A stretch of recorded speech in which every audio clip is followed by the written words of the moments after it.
Hello students, आप लोगों को आज हम चक्रवृद्धि ब्याज पढ़ाने जा रहे हैं। पिछले टर्म में हमने आप लोगों को साधारण ब्याज या सरल ब्याज पढ़ाया था। आज चक्रवृद्धि ब्याज शुरू करने जा रहे हैं।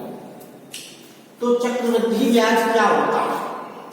चक्रवृद्धि ब्याज जब उधार ली गई धनराशि, जो आप राशि उधार लेते का ब्याज समय पर न देकर निर्धारित समय हो चुका और आपने ब्याज नहीं दिया तो समय पर न देकर उसे धनराशि में जोड़ दिया जाता है।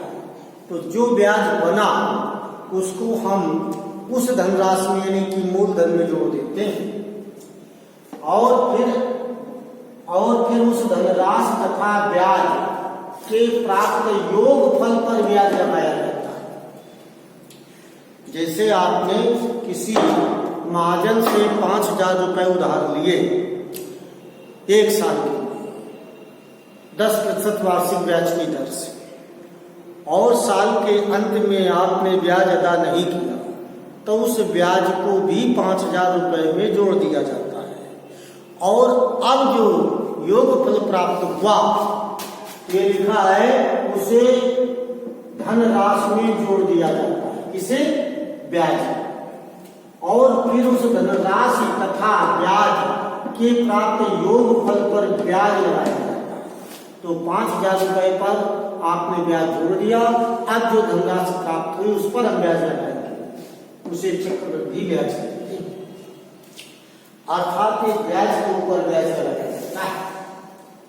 माने अगर दूसरे साल के अंत में आपने ब्याज नहीं दिया तो फिर जितना ब्याज हुआ उसको फिर से पहले वर्ष के मिश्र धन में जोड़ दिया जाएगा, वो तीसरे वर्ष के लिए मूलधन बन जाएगा।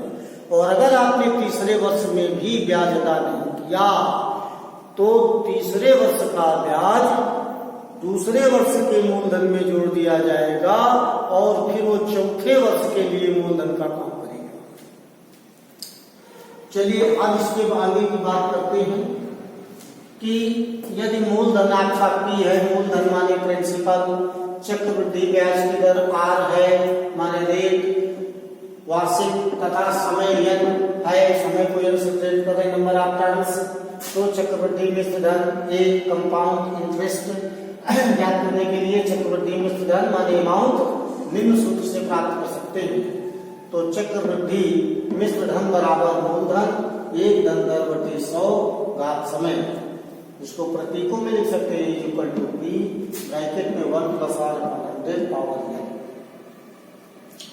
तो अब हम ये चक्रवृद्धि हमारा मिश्र धन है यानी कि अमाउंट है, तो चक्रवृद्धि ब्याज कैसे ज्ञात करेंगे देखिए।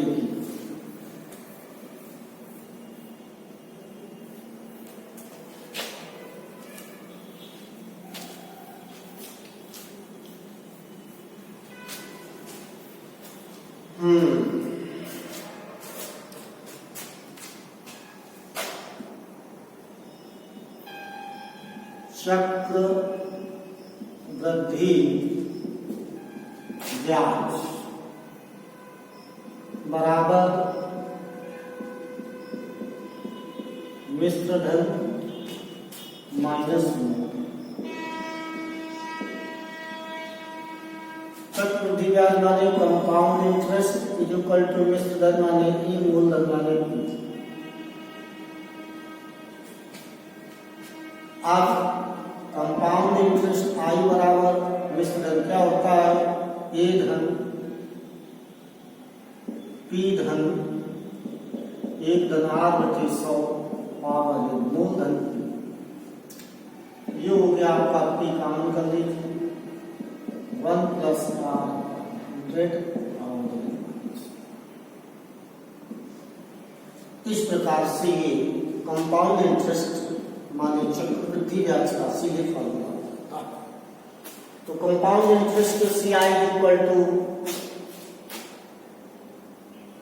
मिश्र धन माइनस मूलधन, मिश्र धन A मूलधन B मिश्र धन n की वैल्यू आपने रख दिया। ए बराबर होता है p ब्रैकेट में 1 + r/100 पावर n और p दोनों तरफ है, कॉमन ले लिया।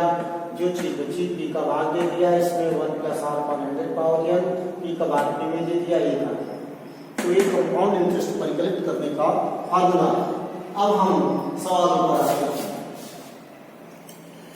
जैसे मान लीजिए कि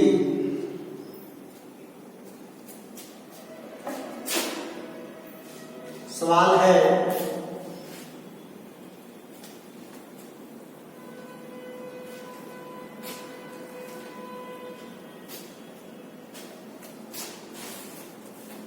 क्वेश्चन नंबर 1, महेश ने 8,000 रुपए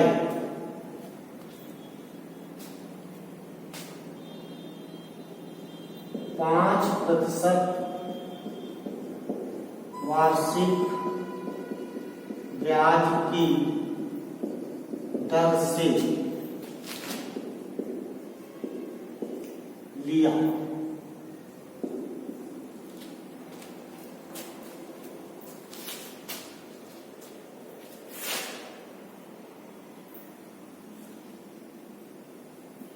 तीन वर्ष बाद उसे कितना चक्रवृद्धि ब्याज देना पड़ेगा।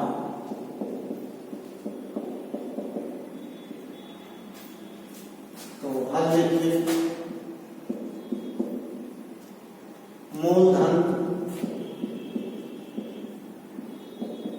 P बराबर 8,000 रुपए, दर R बराबर 5% वार्षिक और समय n बराबर 3 वर्ष। चक्र वृद्धि ब्याज बराबर, ठीक। तो ये चीजें लिख लीजिए, दिया है।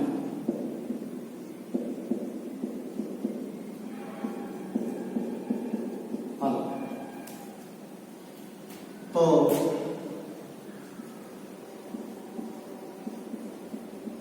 मिश्र धन A बराबर P 1 धन R/100 पावर। A बराबर P का मान 8, 1 धन 5/100 पावर। अब देखिए 8,000 ये कट गया, 1 धन 1/20 पावर, ये हो गया 8,000।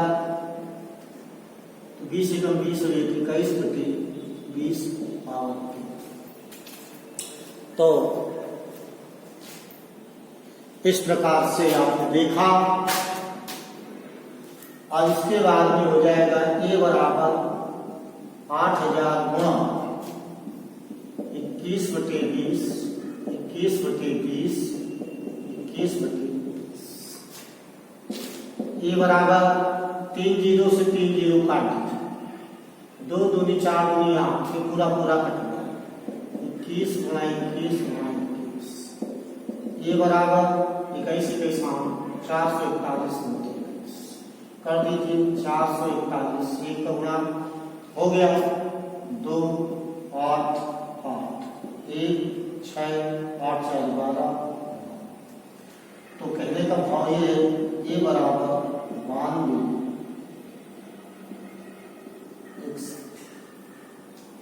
तो CI चक्रवृद्धि ब्याज बराबर A माइनस P। तो ये हो जाएगा 92 61 माइनस 8 बराबर 1261।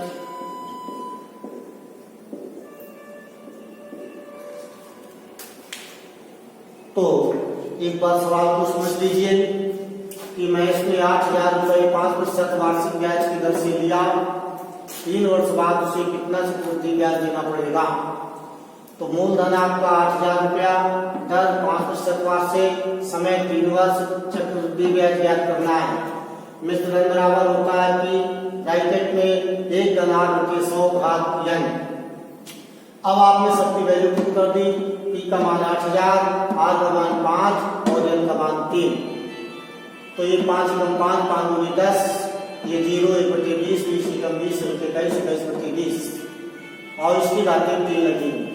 तो आपने 3 बार गुणा करा दिया, 1 2 3, 3 0 कट गए, 2 दूनी 4 दूनी 8, 8 कट गया, 21 गुणा 21 गुणा 21 बचा, 21 गुणा 21 441 गुणा 21, ये हो गया 9261। तो ए माने चक्रवृद्धि मिश्र धन 9,261 रुपये प्राप्त हुआ।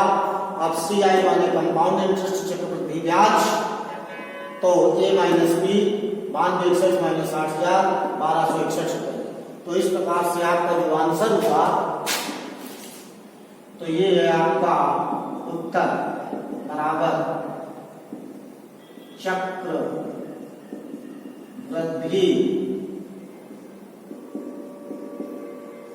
ब्याज रुपये 1261। और यहां से सवाल आपका समाप्त होता है। इसी क्रम में आप एक दूसरा सवाल लगा सकते हैं। जैसे मान लीजिए कि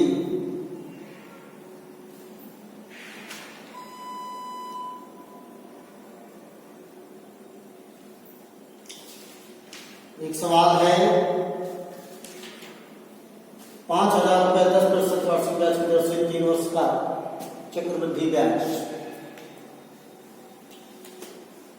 तो मान लीजिए कि मैं इसमें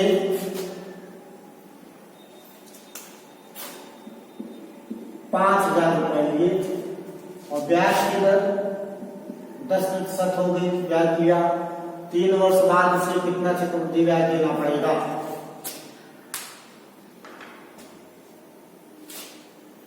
तो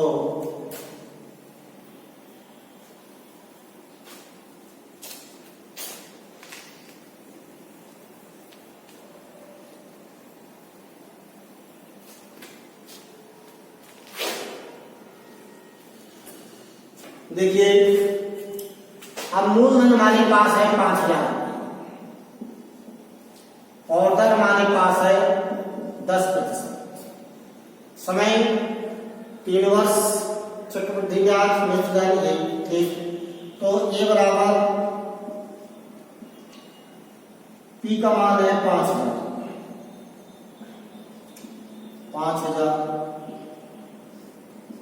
एक धन आर 10% बटे 100 पावर, ये हो गया ए बराबर 5,000 एक धन 1/10 पावर, ये हो गया आपका मिश्र धन ए बराबर 5। 10 एकम 10 11 गुण के 11/10 गुणा 11/10 गुणा 11/10। ये देखिए, तो ये आपका हो गया 5 गुणा 11 गुणा 11 गुणा 11, 3 0 से 3 0 कट गए, तो हो गया 5 गुणा 11 11 121, 1331। ये हो जाएगा 5 गुणा 5 5 3 15, 5 3 15 1 16 और 5 गुणा 5 1 6, 5 एकम 5, 5 तिहाई 15, 5 तिहाई 15 एक 16, 5 एकम 5 एक 6। ये हो गया आपका मिश्र, इतने तो चक्रवृद्धि ब्याज, चक्रवृद्धि ब्याज दर मिश्र धन माइनस मूल, ये हो जाएगा आपका 6655 माइनस 5 हो जाएगा 5 5 6 1।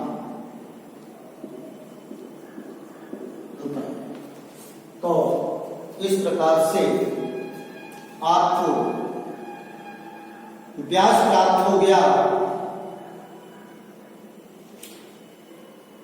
1655।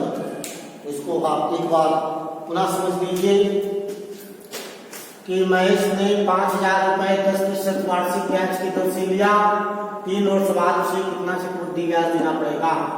मूलधन 5000, दर 10%, समय 3 वर्ष, सूत्र में मान रख दीजिए 10 एकम 10, 10 × 100 1 × 10।